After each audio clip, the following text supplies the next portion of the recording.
Today we will discuss atmospheric refraction.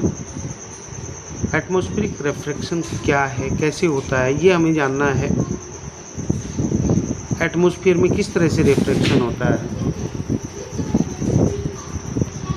आप सभी जानते हैं कि एटमॉस्फेयर में जो गैसेस होती हैं उनकी इंटेंसिटी या उनका कंसंट्रेशन अलग अलग एल्टीट्यूड के ऊपर अलग अलग होता है,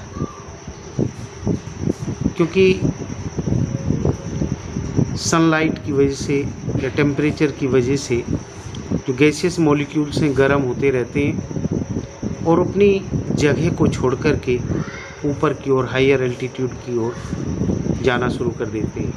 इस तरह से हम ये कह सकते हैं कि एयर मॉलिक्यूल्स चलते रहते हैं। इसलिए पूरे एटमॉस्फेयर में अगर हम देखें तो कहीं भी एक जैसी इंटेंसिटी हमें नज़र नहीं आती। तो या हम ये कहें कि जो डेंसिटी है वो घटती या बढ़ती रहती है। तो डेंसिटी घटेगी या बढ़ेगी तो जो मीडियम है वो चेंज होना शुरू हो जाएगा। कहीं लो डेंसिटी है तो रेयर मीडियम है। अगर कुछ समय के बाद वहाँ की डेंसिटी हाई हो जाती है तो वो हाई डेंसर रीजन हो जाता है, या हम ये कहें कि डेंसर मीडियम हो जाता है। और जब सनलाइट उस एटमॉस्फेयर से पास होती है तो नेचुरली उसके अंदर रिफ्रैक्शन होगा, क्योंकि रिफ्रैक्शन का मतलब होता है कि जब कोई भी लाइट एक मीडियम से दूसरे मीडियम में एंटर होती है तो वो मीडियम की डेंसिटी के कारण अपने पाथ को, अपने रास्ते को चेंज करती है, चेंज कर लेती है, क्योंकि अलग अलग मीडियम के अंदर लाइट की जो स्पीड होती है वो अलग अलग होती है। तो आप ध्यान दें, as we move from high altitudes in the atmosphere to the surface of earth, the optical density increase progressively. Therefore, a ray of light propagating from higher altitude to the surface of earth bend. Higher altitude से नीचे की ओर earth surface की ओर जब light आती है, in the case of earth atmosphere, as the optical density changes continuously and therefore bending of light take place continuously. जैसा कि आप इस फिगर में देख रहे हैं, ऊपर से लाइट सन से आ रही है और ये बेंड होते होते अर्थ सरफेस के ऊपर आ जाती है। तो बेंड होने का रीजन क्या रहा है? बेंड होने का रीजन रहा है atmospheric refraction. This result in A curved path of light रे। और इसका रिजल्ट क्या होगा कि जो लाइट रे है वो कर्व बनाते हुए नीचे आ जाती है या कर्व पाथ बना लेती है। इस घटना को, इस फिनोमिना को एटमॉस्फेरिक रिफ्रैक्शन कहते हैं। और एटमॉस्फेरिक रिफ्रैक्शन के कारण बहुत से ऐसे फिनोमिनाज हैं, बहुत से ऐसी घटनाएं हैं जिनको हम डेली लाइफ के अंदर देख पाते हैं। जैसे सन सेट होता है या सनराइज होता है। जैसे सेट होता है तो सेट होने के ठीक 2 मिनट बाद तक भी हम सन को देख पाते हैं, या सनराइज होने से ठीक 2 मिनट पहले सन दिखाई देना शुरू हो जाता है। उसका एक ही रीज़न है एटमॉस्फेरिक रिफ्रैक्शन। अब आप इस फिगर के ऊपर ध्यान देंगे, आप देखें फिगर, ये अर्थ और उसके बाद बाहर की ओर जो रेड जोन दिखाया हुआ है ये एटमॉस्फेयर है। साइड में हॉरिजॉन या सनसेट, सनराइज। अब जैसे ही हॉरिजॉन आप ध्यान करें,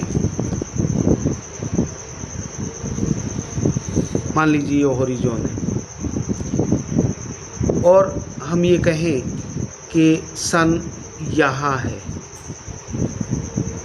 जब सन राइज हो रहा है तो इसे आप समझ सकते हैं कि यहाँ का जो सराउंडिंग का जो टेम्परेचर है वो हॉरिजॉन के ऊपर के मुकाबले ज़्यादा होगा, क्योंकि ये हीट जो सन रेज हैं वो इस एटमॉस्फेयर में पड़ रही हैं, तो यहाँ का टेम्परेचर ज़्यादा है, ऊपर का टेम्परेचर कम है। और जैसे ही इससे रेज आगे जाएंगी, मान लीजिए ये चली गई, तो ये बैंड हो जाती है, ऐसे ये बैंड हो गई। लेकिन कोई भी ऑब्जर्वर जो अर्थ सरफेस के ऊपर खड़ा है वो आने वाली रेज को इस तरह से कर्व शेप में नहीं देखेगा। कैसे देखेगा? सामने से ये आ रही है, तो जो हमें सन दिखाई देगा वो यहाँ दिखाई देगा। और ये ठीक उस समय होता है जब सन निकलने वाला है, या हम ये कहें कि ठीक 2 मिनट के पहले। फॉर एग्ज़ाम्पल मान लिया 6 बजे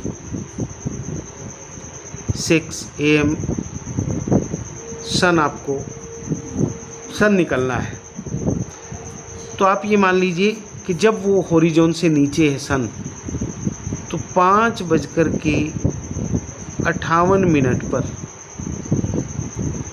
आपको सन दिखाई देना शुरू हो जाएगा।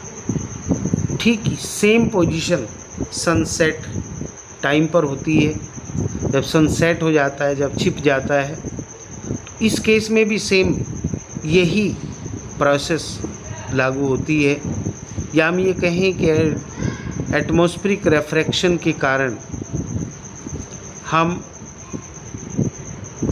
सन को 2 मिनट पहले और 2 मिनट बाद तक देख पाते हैं। सेम सिचुएशन सनसेट में होती है जैसी सिचुएशन आप सन राइज होने पर देख रहे हैं।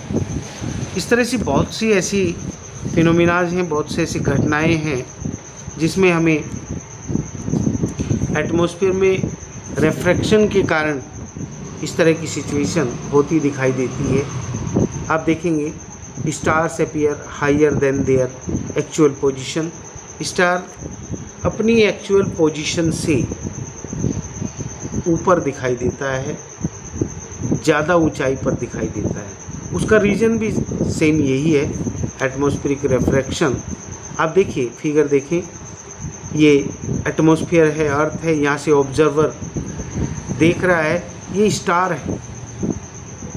अब एक्चुअल में अगर हम देखें कि स्टार से आने वाली जो रे है, जो लाइट है, वो सीधे हमारी आँख के अंदर एंटर कर जानी चाहिए, लेकिन ऐसा होता नहीं है, क्योंकि ऊपर आप पढ़ चुके हैं कि एटमॉस्फेयर के अंदर भी अलग अलग डेंसिटी होती है एयर मॉलिक्यूल्स की, और डेंसिटी अलग अलग होगी तो अलग अलग मीडियम शो करेंगे वो, जिसकी वजह से रिफ्रैक्शन होगा। और मैं अभी बता चुका आपको कि सन से या स्टार से आने वाली जो रेज़ है वो रिफ्रैक्शन के कारण कर्व शेप में ऑब्जर्वर तक पहुंचेगी। ये कर्व शेप में आई है, लेकिन ऑब्जर्वर जो इसको ऑब्जर्व कर रहा है, देख रहा है, उसको जो कमिंग रेज है, जो रेज आ रही है, वो कर्व शेप में दिखाई ना दे करके बिल्कुल स्ट्रेट आती हुई दिखाई देगी। इसलिए स्टार हमें एक्चुअल पोजीशन से थोड़ा ऊपर दिखाई देता है। मतलब हम एक ही बात कहें कि due to atmospheric refraction the star appear higher than their actual position. Twinkling of stars, जैसा कि आप जानते हैं, आपने पढ़ा है, स्टार टिमटिमाते हैं, लेकिन एक्चुअल में स्टार टिमटिमाते नहीं हैं, ट्विंकलिंग नहीं करते हैं। उसके पीछे भी एक ही रीज़न है एटमॉस्फेरिक रिफ्रैक्शन, क्योंकि स्टार से आने वाली लाइट हमारी आँख के अंदर जो एंट्री करती है, एटमॉस्फेरिक रिफ्रैक्शन के कारण कई बार लाइट की इंटेंसिटी ज़्यादा हमारी आँख के अंदर एंटर करती है, कई बार कम इंटेंसिटी की लाइट आँख में एंटर करती है। जब ज़्यादा लाइट एंटर करती है तो वो स्टार हमें ब्राइट दिखाई देना शुरू हो जाता है, और जब कम इंटेंसिटी की लाइट एंटर करती है तो स्टार डिम दिखाई देता है। अगर कंटिन्यू ऐसा ही होता रहे, डिम ब्राइट, या हम कहें high intensity low intensity light rays enter in our eyes continue, then we feel stars are twinkling.